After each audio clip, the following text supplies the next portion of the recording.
Get ready for Venom The Last Dance with the complete rundown of the Spider-Verse. Here we go!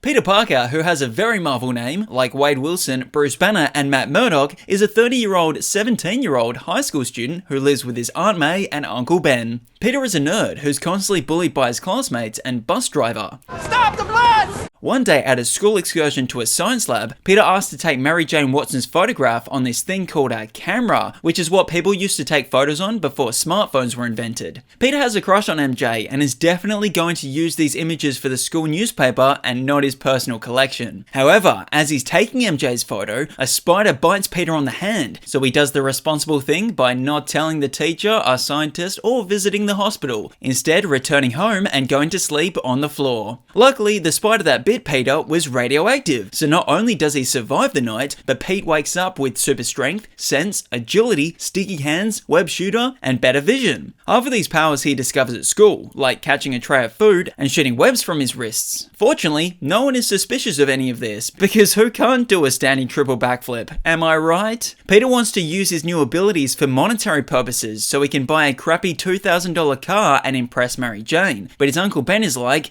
"With great power comes great responsibility." However, Peter chooses to ignore this iconic quote and enters a wrestling match with a $3,000 prize. He wins, but the promoter only gives him $100 because Peter didn't read the terms and conditions, stating that he needed to be in the ring for longer if he wanted the full cash prize. I missed the part where that's my problem. As Peter is leaving, a burglar robs the promoter, which Peter decides to let past because he misses the part where that's his problem. Unfortunately, it instantly becomes his problem when the burglar kills his Uncle Ben. Devastated by the loss, Peter decides to embrace his uncle's iconic quote, using his powers to fight crime, wearing a red and blue skin-tight suit to hide his identity and adopting the persona of Spider-Man. Here comes Spider-Man. Meanwhile, Norman Osborn, father of Peter's best friend Harry, is under pressure to maintain military funding for his company, Oscorp. So in order to save the company, Norman thinks the best thing to do is try his own supply of an under-tested performance-enhancing serum. While the chemical enhances Osborn's strength, it also causes insanity and poor decision-making, like wearing a terrifying Halloween costume and calling himself the Green Goblin, which is a very Marvel name, like Sebastian Shaw, Sue Storm, and Kamala Khan. Due to the failure of the performance enhancer, the Oscorp board fires Norman, who then fires them in a more literal sense by turning them into 2002 CGI skeletons. This incident is where Spider-Man and Green Goblin fight for the first time, which Spidey wins. It's also where Spider-Man has to save Mary Jane for the first time. Key phrase, first time. Pete's taking the subway.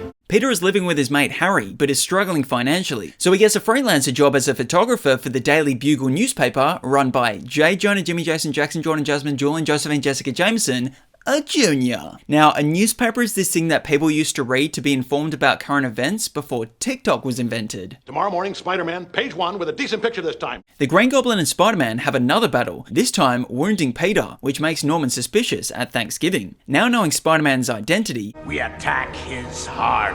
by kidnapping Peter's aunt, then Crush, who's currently dating his best friend, Harry. The Green Goblin is holding Mary Jane over the Queensboro Bridge in one hand and a cable car filled with school kids in the other. As the Green Goblin drops them both, Peter has to choose who to save, a dozen children or one person who's in a relationship with someone else. However, like the kid from that taco ad, he chooses both. Thankfully, the Green Goblin patiently waits for Peter to safely lower both onto a passing boat before a 1v1 battle can begin. The fight is intense, but the Green Goblin accidentally pierces himself with his own glider, attempting to kill Spider-Man. With Norman revealing his identity to Peter, he pleads not to tell his secret to Harry. So Peter takes the clothes off a dead Norman Osborn and delivers him to his son, who vows revenge on the Wallcrawler, believing he was the one who killed his father. I swear on my father's grave, Spider-Man will pay. At the end, Mary Jane confesses her love for Peter at her ex-boyfriend's dad's funeral. However, determined to keep MJ from danger, Peter decides to remain just friends and goes to swing off an American flag.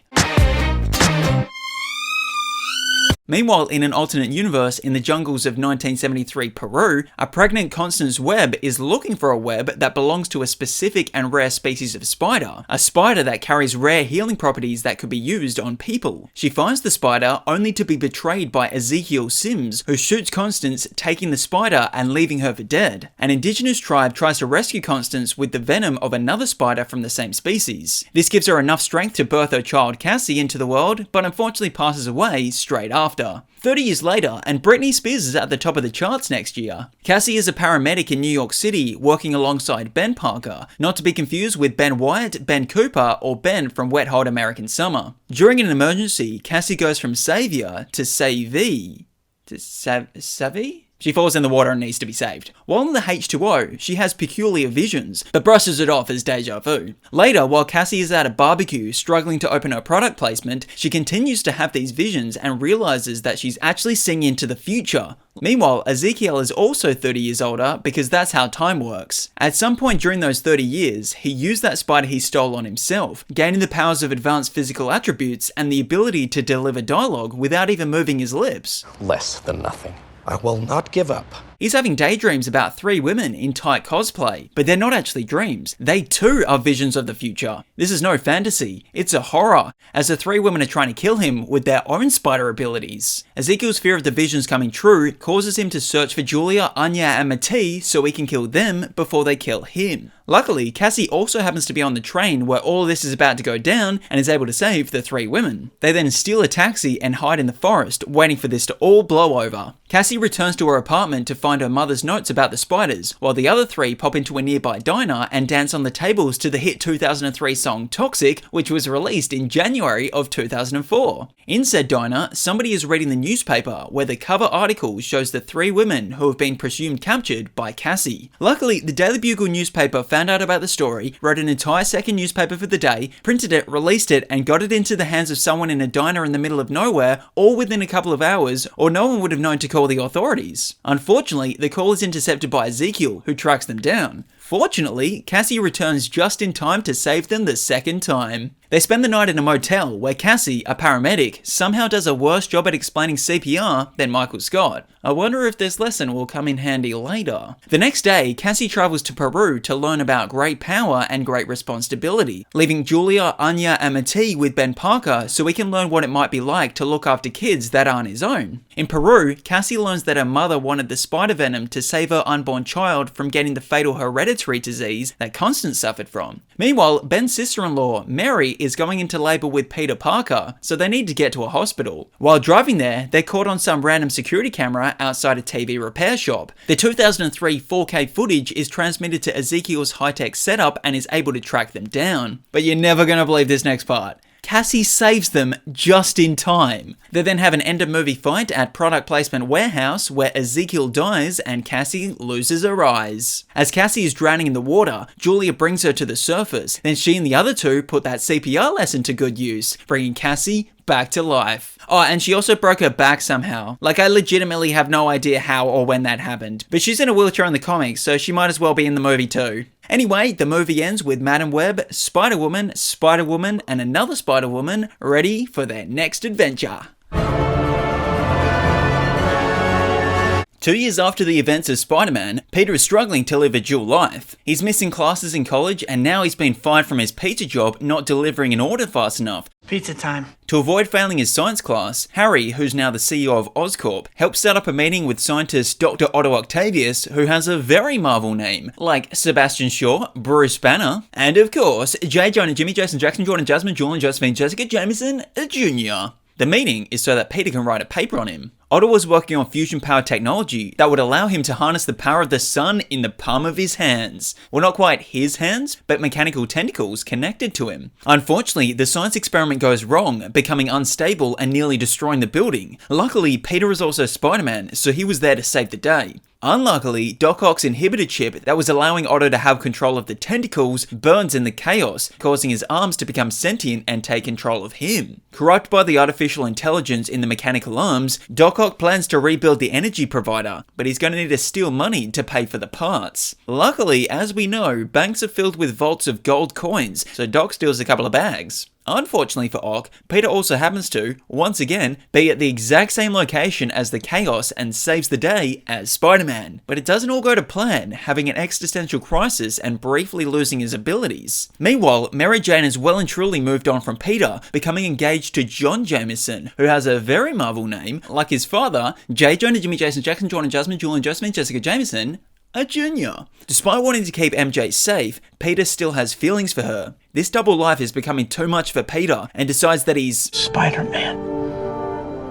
No more. Now he can do all the things he missed out on, like going to class, wearing glasses, fixing his motorbike, and eating a hot dog. For Doc Ock to rebuild his experiment, he needs tritium, something that Harry Osborn has access to. Harry agrees to give Doc the rare isotope if he brings Spider-Man to him, as he still seeks revenge for believing Spidey was the cause of Norman Osborn's death. Harry tells Ock that he can find Spider-Man by asking Peter Parker, as he takes photos of the wall crawler for the Daily Bugle. Before Ock leaves, Harry tells him, Don't hurt Peter! So when Doc Ock sees Peter at a cafe with MJ, he hurls a car at him. Somehow everyone in the cafe probably survived. Well, at least Peter and MJ, but MJ is captured by Ock. With his crush in danger, Peter's spider powers return to him and goes after the villain. Spider-Man and Doc Ock fight on a train before Octavius rips out the controls, causing the locomotive to speed out of control. Spider-Man uses all his strength to stop the train just before the end of the track. His energy is drained and is helped by the people of New York, who also return his mask that was removed during the process. Luckily it's 2004 and no one has a phone with more than half a megapixel camera on it, so his identity remains safe. Due to Spider-Man's weakened state, Doc Ock is now able to capture and deliver him to Harry in exchange for the tritium. As Harry is about to kill Spider-Man, he removes the mask, only to be shocked by Peter Parker being the person underneath. Pete has to convince Harry to give him Octavius' location for the sake of saving MJ. Harry agrees and vows to kill him in the next movie. Then he finds out that his father was the Green Goblin, so that technology will help with that process. At the not-so-discreet river, Otto has rebuilt the machine and once again has the power of the sun in the palm of his hands, but it also once again starts to destroy the city. Peter arrives, revealing his identity to Otto in hope it will help him change his mind about continuing with his science experiment. Octavius sees what his science has become and orders his tentacles to obey him and sacrifices himself to save the city. As Mary Jane is also at the scene, she too sees that Peter Parker is Spider-Man and now understands why he's been rejecting her all these years. But she's already been put in danger many times when they weren't together, so what difference would it make if they were? So she leaves John Jameson at the altar on their wedding day and decides to be with Peter instead. Peter Parker is planning on proposing to the pretty person named Mary Jane Watson, who's currently starring on a Broadway musical. As the couple is lying on a web looking at the stars, a meteor crashes meters from where they are. Not only do neither of them see this, but it also doesn't alarm Peter's very inconsistent spidey sense. Out of the meteor emerges a jet black ooze that latches onto Peter's motorbike as they're driving off. Again, not alerting Peter's very inconsistent spidey sense. After dropping MJ home, Peter's very inconsistent spidey sense alerts him of danger, but way too late. He's attacked by Harry Osborn, who's used his father's performance-enhancing serum and Green Goblin gadgets to become Little Goblin Jr. Harry is still annoyed that Peter didn't kill his father, but thinks he killed his father. The two battle before Peter close hangs Harry, knocking him out, giving him amnesia, conveniently forgetting that Peter is Spider-Man, but remembering pretty much everything else. Meanwhile, the police are pursuing an escaped convict known as Flint Marko, who just wants to save his daughter from her illness. While being chased, Flint trips and falls into a massive hole which scientists are about to do sciencey things in. The scientists believe it's a bird that will... So instead of checking or considering installing cameras to film their vague experiment, they carry on. The particle accelerator causes the sand to infuse with Flint, turning him into a sandcastle known as Sandman. Because Spider-Man has been showing so much great power and great responsibility in New York, they decide to give him the keys to the city, which is a metaphor. There's no large door to go through to get into Manhattan. Upon receiving this honor, Peter decides to reenact his upside-down kissy kiss on Gwen Stacy, whose life he saved. MJ is not impressed because that was their kiss. However, as this is happening, Marko is robbing an armored truck. Spidey tries to stop Flint, but fails, getting coarse, rough, irritating sand everywhere. Where do all these guys come from? Later we learn the unbelievable coincidence that Flint Marko was actually the killer behind Uncle Ben's death. The robber from the wrestling match was just an accomplice. Anger rages within Peter, which the black goo finds attractive. So after waiting in Peter's room for days, maybe even weeks, it latches onto Peter while he's sleeping, then wakes up on the side of a building somehow, wearing a new, stealthy suit. This symbiote has made Peter feel but the symbiote has also amplified Peter's aggressive traits. He uses this enhanced ability to track Flint to a subway, the train line, not the restaurant, and turns Sandman into Mudman, believing Marco is now dead. Peter's shift in personality, plus the upside-down kissy kiss, has caused a crack in his and MJ's relationship. So instead of going to Peter for comfort, MJ turns to Harry, who's using a kitchen for the first time in his life. As MJ and Harry are making scrappy eggs, she tells him about the negative reviews she's received from her Broadway performance, leading to her firing. Apparently her singing wasn't loud enough, but it may also be her dance moves. The tender moment between the two leads to an upright kissy kiss, which MJ immediately regrets. As she's leaving, Harry's memory starts to come back. With the advice from his father to first attack the heart, Harry forces MJ to break up with Peter, or he dies. As MJ breaks the news, Peter is devastated, but learns it was Harry's doing. They fight. It's intense. Stings, doesn't it? Before Peter ends it with a pumpkin bomb, but don't worry, he's not a murderer. He just turned Osborn into Harry Two-Face. Meanwhile, at the Daily Bugle, Peter's rival photographer Eddie Brock has been caught sharing fake photos of Spider-Man, leading to his firing and Peter's promotion, which he celebrates with a dance. Peter is now dating Gwen Stacy, who takes her to the jazz club that MJ is working at and humiliates her with said dance moves. But the symbiote brings out the dark side of Peter, leading to an intense confrontation where he accidentally hits MJ. This is a turning point as Peter realizes that the new change in personality has come from the black goo. He swings to a church and starts stripping off the symbiote, knocking into a bell which helps with the removal. By yet another unbelievable coincidence, Eddie Brock is currently praying for the death of Peter Parker at said church. So as the symbiote is falling off Peter, it attaches to Eddie, turning him into Venom. So Eddie wants revenge on Peter, Flint wants revenge on Peter, and Harry wants revenge on Peter. 3v1 is going to be a tough battle. Fortunately, Harry's butler reveals the true purpose of Norman's death 3 years after the incident, so now that evens the odds to 2v2. But in true Spider-Man tradition, Mary Jane has once again been kidnapped and held hostage, so that's another thing they need to check off the to-do list. As the fight goes down at a construction site, Harry gets to live up to his father's legacy by dying the same way. Luckily, he doesn't have a son to blame Peter on. Peter then defeats Venom with a makeshift xylophone and forgives Flint for killing his uncle, because it was an accident. Plus, he has a daughter, which equals humanity. The movie ends with Peter and MJ making up, showing off their dance moves to each other. Meanwhile, in an alternate universe, a young Peter Parker is playing hide and seek with his alive father, but then his dad dies, so does his mum. Now Pete has to live with his alive Aunt May and Uncle Ben, who is also alive. Cut to a 30-year-old, 17-year-old high school Peter Parker who is being bullied for being a nerd at a nerd school. Like Peter Parker from the other universe, this Peter also likes to take photos of his crush for the school newspaper and definitely not his personal collection. This time, Peter's crush is Gwen Stacy, whose hair is a lot less red than Mary Jane Watson's. One day, Peter finds his dad's old briefcase, which contains documents that lead him to where his father used to work, Oscorp. Eager to learn more about the truth of his father, Peter sneaks into Oscorp to meet his dad's peer, Dr. Kurt Connors, who has a very Marvel name like Green Goblin, Otto Octavius, and of course, J. Jonah, Jimmy, Jason, Jackson, Jordan, Jasmine, Julian, Josephine, Jessica Jameson, a junior. Dr. Connors is trying to develop a serum to regenerate lost limbs using lizard DNA, a condition close to his heart, because one of his arms is no longer close to his heart.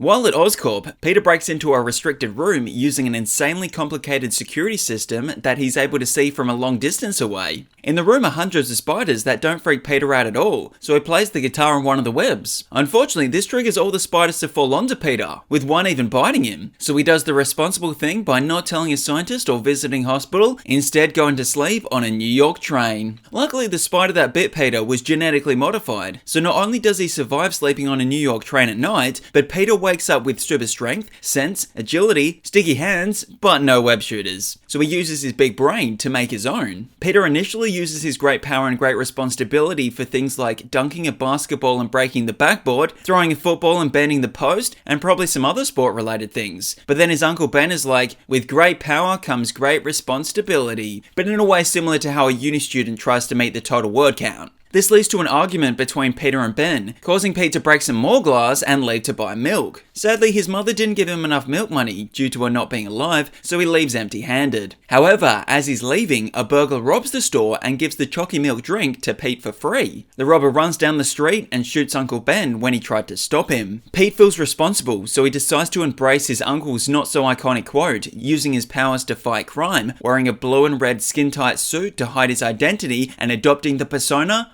of Spider-Man. But this great responsibility isn't just fighting crime, it's also using his father's research to help Dr. Connors create limb regrowth serum to grow Kurt's arm back. They're successful in the arm regrowth part, but has mild side effects of transforming into a giant aggressive lizard who now wants the entire world to be giant aggressive lizards, believing that is the most superior way to live. He even makes an entire presentation about it with excellent graphics. The lizard and Spider-Man fight multiple times, including while Peter and Gwen are trying to have an upright kissy kiss. In this moment, he also reveals his secret identity to her. With this information, Gwen helps Peter by creating an antidote for the lizard. During the final showdown between Spider-Man and the lizard, Kurt attempts to disperse his serum from the top of the Oscorp building, but Peter replaces it with Gwen's antidote, saving the day. Unfortunately, not everyone's day was saved because Gwen Stacy's father, Mr. Stacy, who's the police captain, dies trying to help. He does, however, survive long enough to tell Peter to leave Gwen out of it, so she can remain safe. Peter promises, which he immediately breaks, because keeping promises you can't keep are the best kind. Dr. Connors, who's now in prison, is approached by a mysterious man in the shadows, foreshadowing something vague. He basically asks if he told Peter the truth about his parents, in which Kurt says, "No."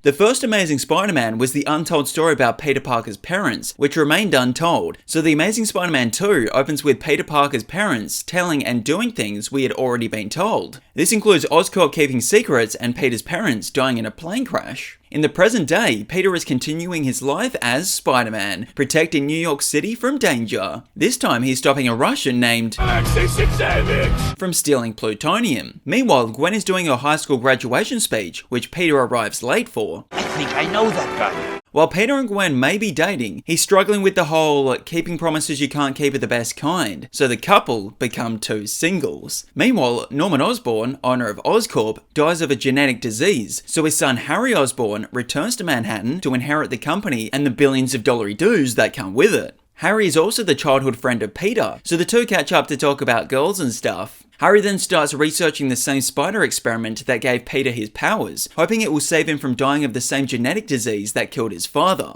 In a different part of Oscorp, Max Dillon falls in a vat of electric eels, fixing his teeth, and also giving him electricity powers. As someone who's felt ignored and betrayed his whole life, Max decides to use his great power for great irresponsibility, wreaking havoc on Times Square, calling himself Electro. Gwen and Peter are catching up as platonic friends when they see this, so Spidey suits up and swings to the scene to save the city. As the weeks pass, Harry's genetic condition worsens and believes Spider-Man's blood can save him, but Spider-Man refuses, believing there could be catastrophic side effects. We learn the untold story that the spider bite gave Peter spectacular powers because his father used his own bloodline to genetically modify them. Harry becomes desperate to save himself, but before he can continue his research, another Oscorp employee frames him for covering up Max's workplace incident, effectively firing Harry from his own company. Harry travels to Ravencroft Institute where Electro is being held, because he needs his help. I need you. You need me. I need you.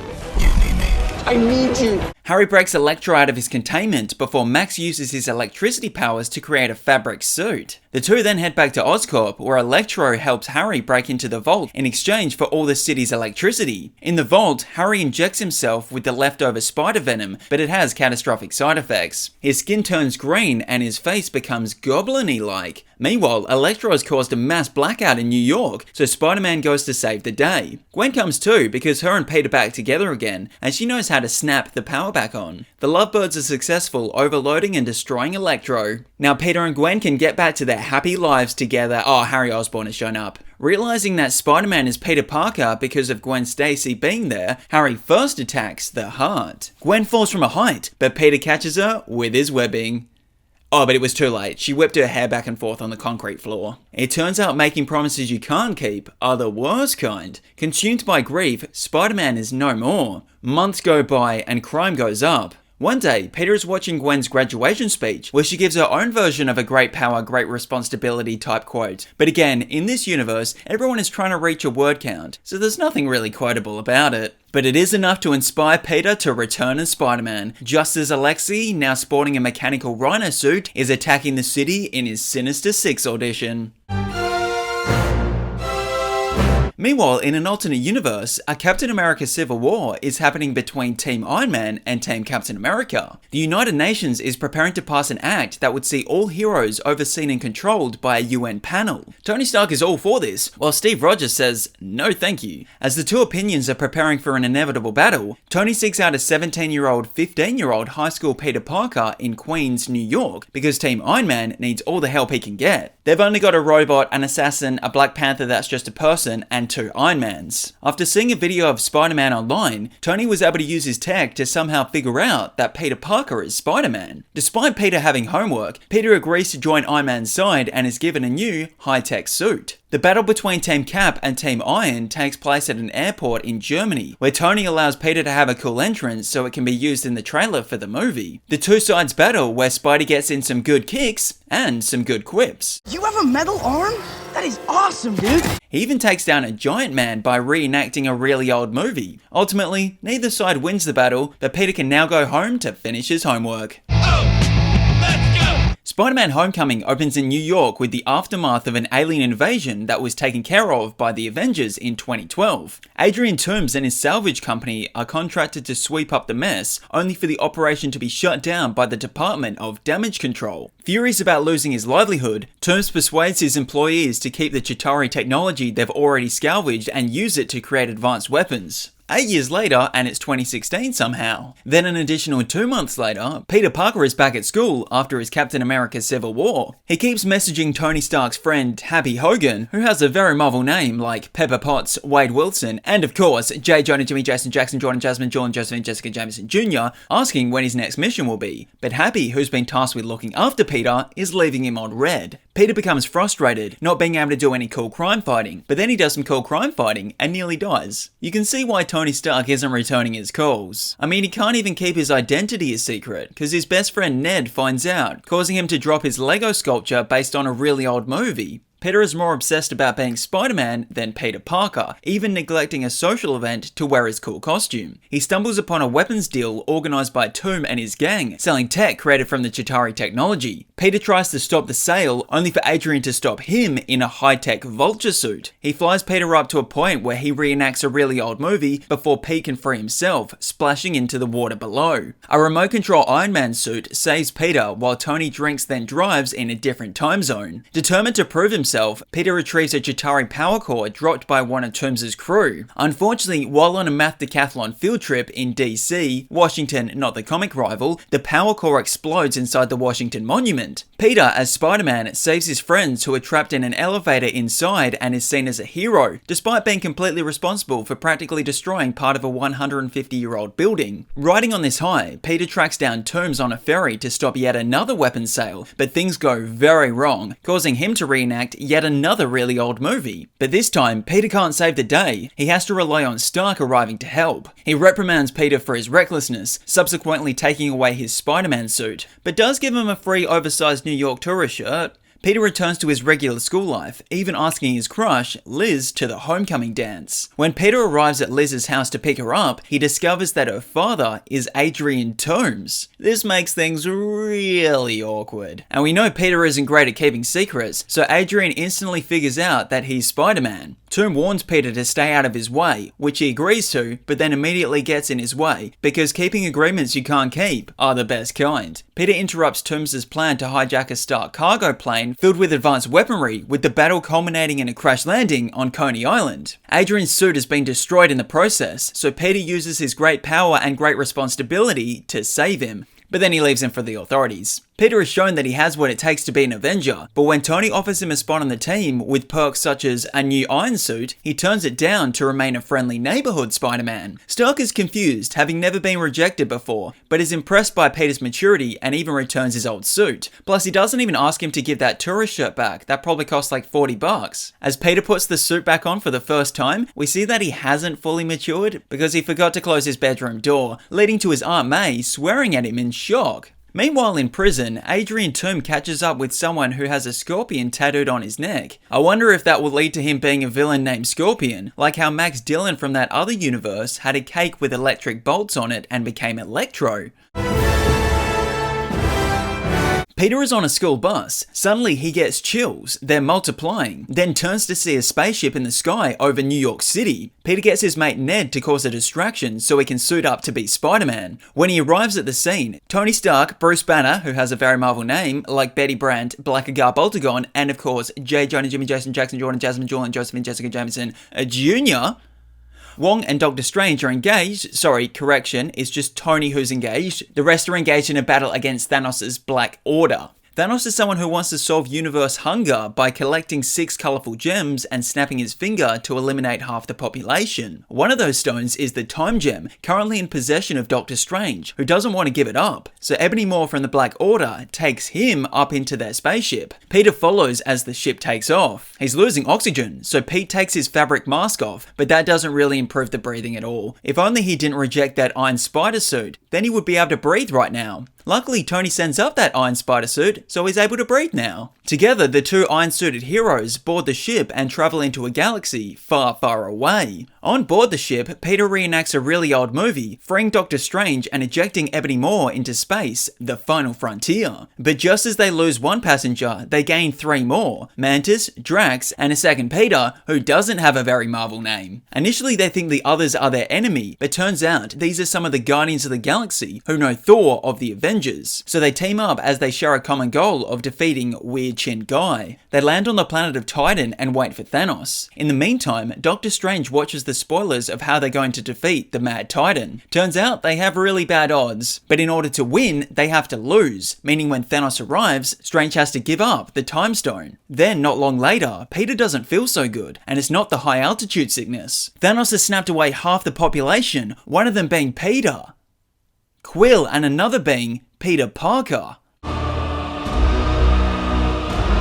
Meanwhile, in an alternate universe, a spaceship crashes into Malaysia. One of the astronauts is John Jameson. Some of the other passengers are 4 symbiote life forms. The bioengineering company Life Foundation recovers 3 of those symbiotes, meaning one of them must have gotten away, because math. Life Foundation CEO Carlton Drake learns that these symbiotes can't survive without an oxygen-breathing host and uses people as test subjects. Over in San Francisco, journalist Eddie Brock sneakily learns about this via his fiancée Anne's legal documents as she's preparing a lawsuit defense for the company. Eddie uses this information against Carlton when interviewing him. This misuse of information leads to Eddie getting fired from his job, Annie getting fired from her job, and Eddie getting fired as Annie's fiancée. 6 months later, and it's now a different season. Because weather. Eddie is not in a great mental space when he's approached by Dr. Dora Skirith, a scientist for the Life Foundation, revealing that the people who are being tested on with the symbiotes are often dying, something Dora is against. So she helps Eddie break into the research facility to gather evidence. During the infiltration, Eddie accidentally bonds with a symbiote, who has the same name as the title of the movie. He manages to escape the facility, but soon learns that Venom grants him super abilities, like not gagging when eating food from a bin. Venom reveals that his species intend to invade Earth and Drake's organization is preparing for their arrival. Carlton becomes aware of Eddie literally and figuratively bonding with Venom and sends mercenaries out to capture him. Luckily, Eddie and Venom have the adrenaline momentum and escape the attack. Drake, the doctor not the singer, bonds with the symbiote that got away. This symbiote named Riot hopped from person to person, making its way from Malaysia to San Francisco. Riot's plan is to bring more symbiotes to Earth using a Life Foundation spacecraft. Because of Venom's interactions with Eddie, he agrees to help stop Riot. The jet black and dark grey symbiotes battle in the middle of the night, so I think Carlton and Riot explode in the destruction of the spacecraft, but Venom and Eddie make it out alive. In the aftermath, Eddie resumes his journalism career, now with Venom as his secret partner. Their first interview, the incarcerated serial killer, not Sideshow Bob. Meanwhile, in an alternate universe, Spider-Ham is swinging through the streets looking for somewhere to eat his hot dog, but he can't be a cannibal just yet because he gets kidnapped by Dr. Crawdaddy. The doc taunts Ham with some of his worst puns. Prepare to be honey glazered. Then Ham retorts with some of his worst puns. Dr. Crawfish, attorney at Craw. Spider-Ham escapes his restraints and Scooby-Doo's down the hallway before he ultimately defeats Dr. Crawdaddy in the most cartoony way possible. Now Ham can finally enjoy his hot dog. Oh no, he got sucked into the Spider-Verse.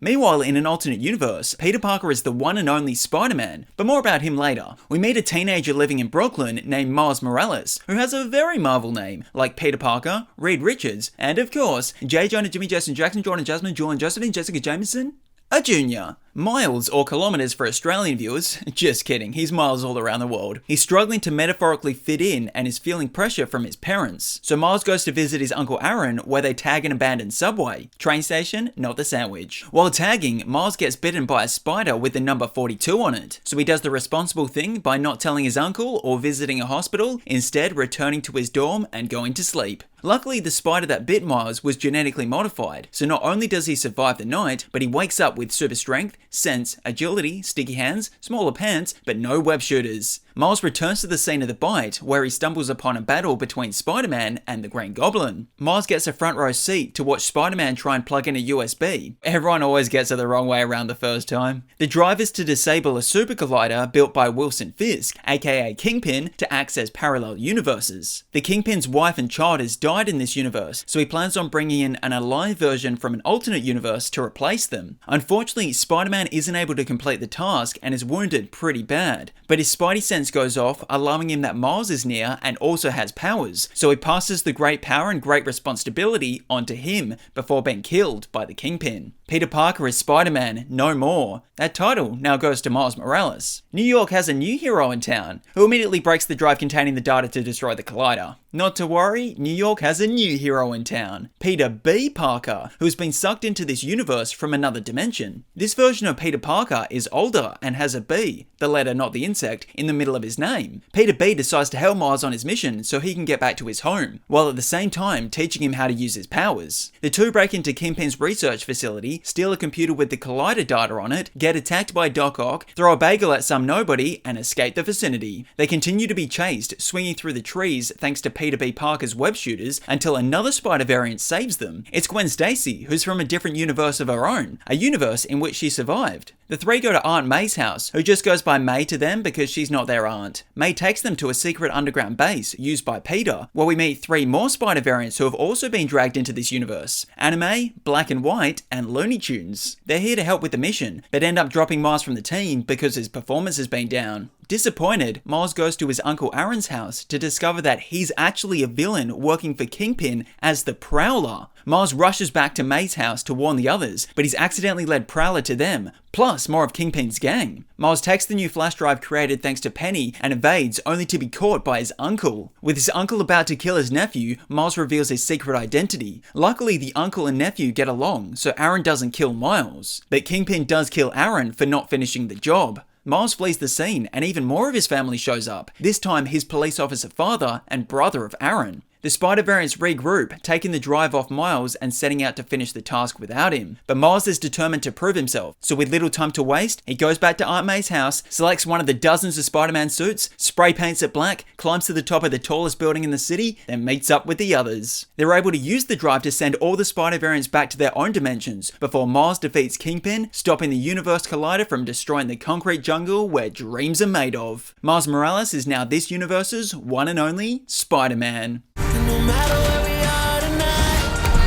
Miles returns home from another crime-fighting day, only for his dad to pull an epic 2012 YouTube prank on him. But that's not the only thing scaring Miles. He's also haunted by his new great power and great responsibility. His fears manifest into a black silhouette with yellow eyes. Horrible yellow eyes! Miles is teleported to a train where he finds the creature, living up to the Spider-Man tradition. Suddenly, the creature spouts more of those horrible yellow eyes, transforming into a giant spider. Why did he have to follow a spider? Why couldn't he have followed the butterflies? The spider explodes and multiplies, covering Miles. He screams. His father must have the TV on a really loud volume because he doesn't hear. Miles curls up in fear as his nightmare disappears. He exits his bedroom and goes for a walk with his dad to talk about his feelings.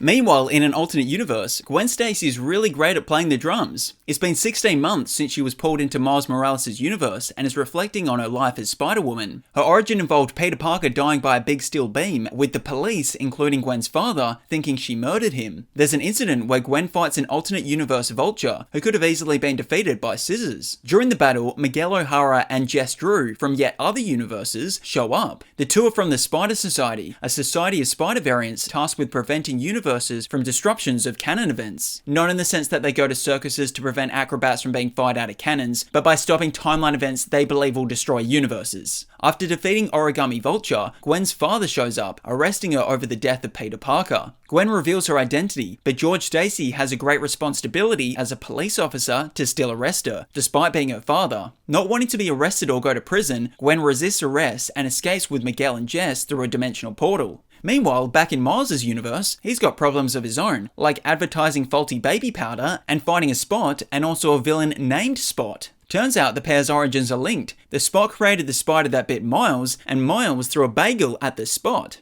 He also destroyed the collider while the Spot was in the room, turning his body into portals. Miles relatively easily wins round 1, but the Spot is not some villain of the week. We'll be seeing him again. Miles misses his multiverse friends, and apparently his multiverse friends miss him too, because as he's lying on his bed, Gwen emerges from a portal. But it turns out Gwen is really just in Miles' universe to track down the Spot. Miles follows Gwen into yet another dimension as she searches for the villain that looks like 101 Dalmatians. The new universe is home to the Spider-Man known as who has a very Marvel name, like Peter Parker, Miles Morales, and of course, J. Jonah, Jimmy, Jason, Jackson, Jordan, Jasmine, Julian, Josephine, Jessica Jameson, a junior. The three spider variants team up with a fourth known as Hobby Brown, who does not have a very Marvel name. Together, they fail to stop the Spot from absorbing the power of that world's collider. The destruction this causes leads to Miles saving people that disrupts the timeline of the universe. Miles is sent to the Spider Society in yet another universe and is told off. There he reunites with Peter B. Parker and Newborn, who has the same name as Pilot's least favourite call sign. Mayday! Miguel, who's the leader of the Spider Society, explains that the spider variants have canon events that could cause the multiverse to collapse if they don't occur. One of these canon events is the death of police captains, a title that Miles' dad is about to get. Wanting to stop this canon event from occurring, Miles escapes the Spider Society, somehow managing to escape about 1,000 other spider variants, including, but not limited to, a car, a therapist, and someone with their lunch on their head. Clear of all the web slingers, Miles uses a teleporter to travel back to his dimension and save his father, only to be taken to the wrong universe. A universe where the spider that bit Miles was supposed to bite this version of Peter Parker. This means there is also another Miles Morales and an alive Uncle Aaron who kidnapped Miles, tying him up and becoming the padding for their boxing bag. So with Miles tied up by Miles, the Spider Society out to find him, Spot out trying to kill his father, and his friends out trying to save him.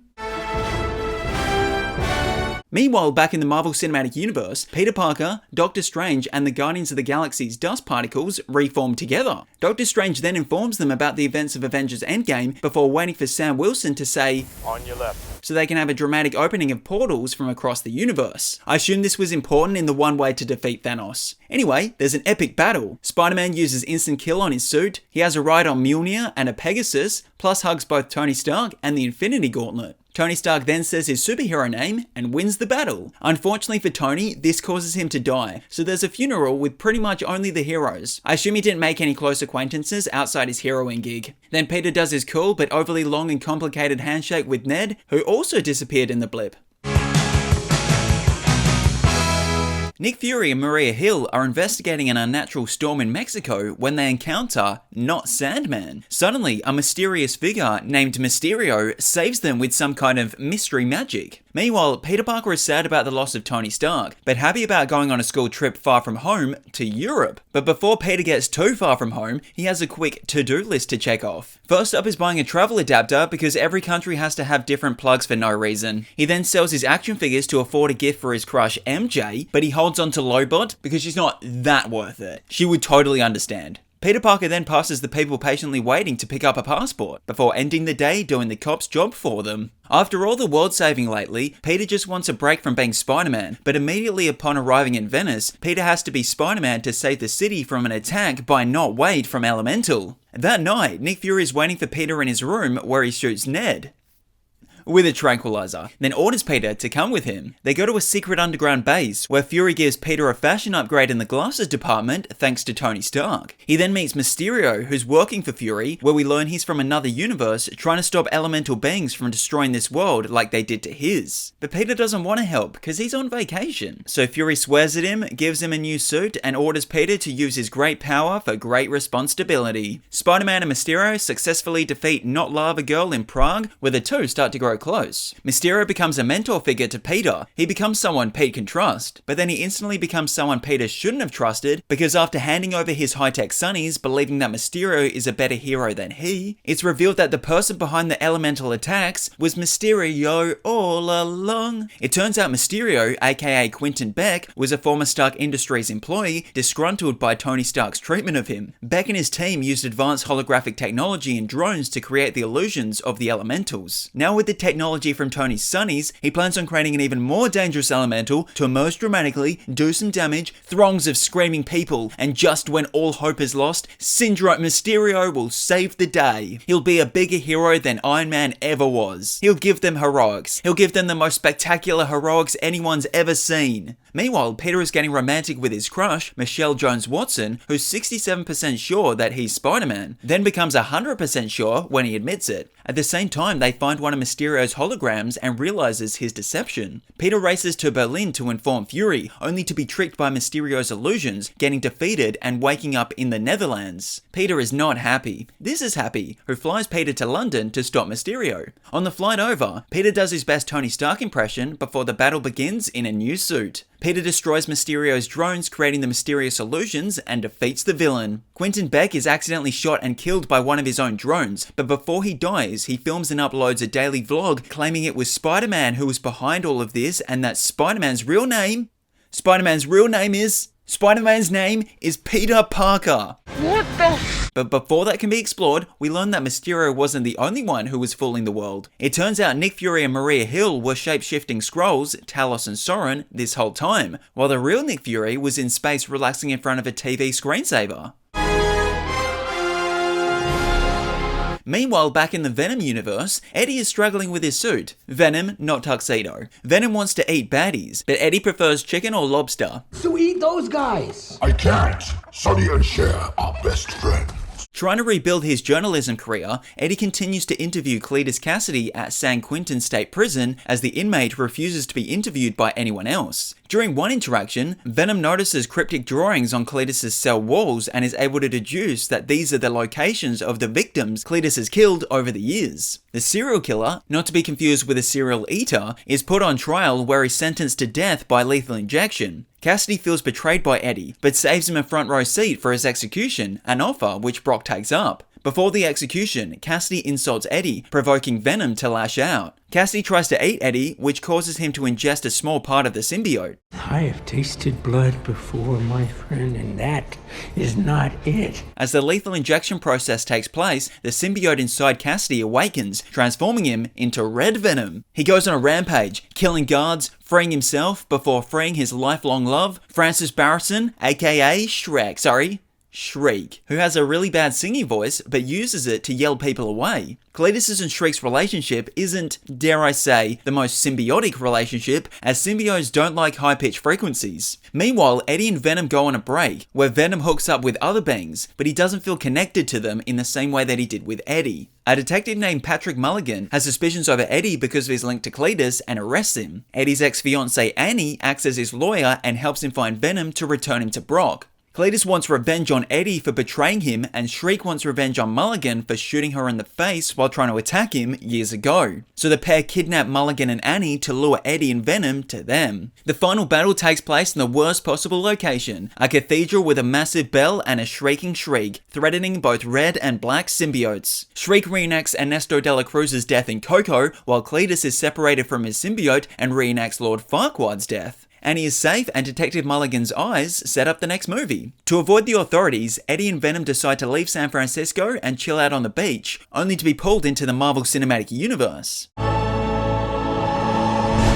Peter swings off with his new girlfriend MJ, but they plus Aunt May and Ned are interrogated by the Department of Damage Control to uncover if what Mysterio said was true. Luckily, they have a really good lawyer who can catch bricks thrown at them from behind, which is impressive enough, but even more so because Matt Murdock, who has a very Marvel name like Miles Morales, Michael Morbius, and of course, J. Jonah, Jimmy, Jason, Jackson, Jordan, Jasmine, Julian, Josephine, Jessica Jameson, Jr., is vision impaired. Due to the media scrutiny and legal troubles, Peter, MJ, and Ned find it difficult getting accepted into college. Luckily for Aunt May, she's not applying for any colleges due to her already having a career. Desperate to make everyone forget his identity, Peter seeks out the help from Steven, who agrees to cast a spell that will make everyone forget Peter is Spider-Man. Unfortunately, Peter keeps trying to change the terms and conditions throughout casting the spell, causing it to go awry and fracturing the multiverse. Now all of a sudden, Spider-Man is battling Dr. Octopus and the Green Goblin from that other universe. Steven captures and imprisons Doc Ock at the Sanctum Sanctorum's dungeon and explains that the botched spell brought over individuals from other universes who know Spider-Man's identity. Plus Eddie Brock. Another villain who's already been captured is the Lizard from that other universe. Peter, MJ, and Ned work together to capture the remaining villains. Luckily, out of the infinite amount of universes, only 2 of them had their villains come through because of the spell. And to make things even easier, it wasn't even all of them. I mean, we're missing at least 2 Green Goblins, but we aren't missing a well-groomed Electro and a sandier Sandman. Peter sympathizes with the villains after realizing they were all taken from their universes just before their deaths. So his aunt convinces Peter to try and cure the villains instead of sending them back to die. So just to reiterate, Peter's plan is to cure the Green Goblin and return him just before his glider kills him. Or not, maybe they get like a 5-minute buffer. Anyway, Peter steals the spell's containment box from Doctor Strange as he does not approve of the idea, leading to a fight in the mirror dimension. Spider-Man traps Doctor Strange there and takes his slingy, then takes the villains to Happy Hogan's house to develop cures. Pete then gives MJ and Ned the sling ring and spell's containment box, telling them to activate it if they don't hear from him. Peter successfully cures Doc Ock, but as he does, the Green Goblin persona takes control of Norman Osborn, leading the villains to rebel. As the villains escape, a fierce battle ensues between Spider-Man and the Green Goblin, resulting in boom boom explosion bang. Aunt May is caught in the chaos, but survives. Then dies, but not before she delivers this quote. Knocked on my head. And also this quote.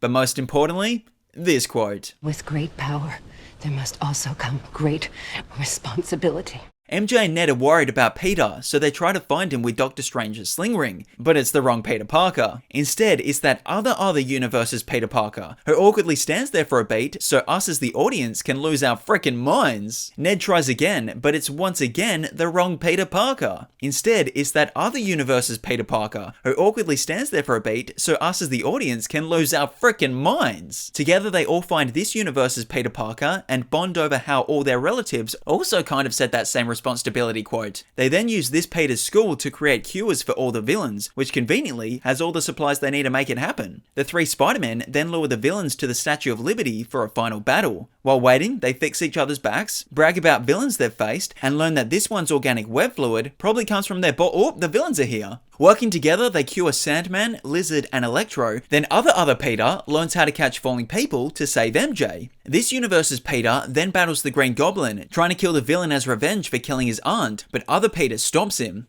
Gotta cure all of them. Other Peter is stabbed by the Green Goblin, but don't worry, it has about as much of an impact as lightsabers do in modern day Star Wars projects. This universe's Peter then cures Norman and the task is complete. Or so we thought. Ned has accidentally used Slingy to bring back Doctor Strange just as the multiverse starts cracking open with everyone trying to come through, even those other Green Goblins. This universe's Peter realizes the only way to set things right is for Doctor Strange to use the Obliviate spell on everyone so no one can remember who Peter is. MJ and Ned are like, no way home!